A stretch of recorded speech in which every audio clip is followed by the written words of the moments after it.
মনে হবে যে ও মাই গড এত সুন্দর আর রিজনেবল প্রাইস, এত এত রিজনেবল প্রাইস, এটা কি হয় নাকি? আচ্ছা, এটা হচ্ছে আপনাদের শাড়িটা, এটা হলো রেড মারুন কালারের শাড়ি। যারা এখন পর্যন্ত রেড ব্রাইটটাকে বেশি প্রেফারেন্স দেন আমার মতো, বিকজ আমার কাছে মনে হয় বিয়ে মানেই লাল। অন্য কোনো প্রোগ্রামে আমি যা ইচ্ছে তাই পরতে পারি, বাট বিয়ের দিন আমাকে লাল পরতেই হবে।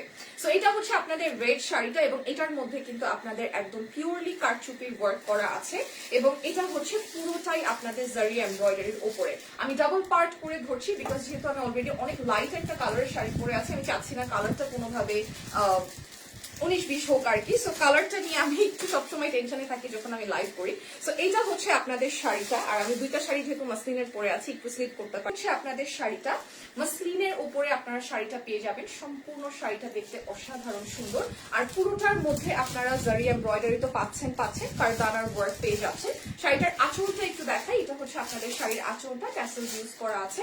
ব্লাউজ পিসটা আপনাদেরকে একটু দেখাবো, এটা হচ্ছে আপনাদের ব্লাউজ পিসটা, জাস্ট একবারে আপনাদেরকে ধরে সুন্দর করে দেখিয়ে দিব।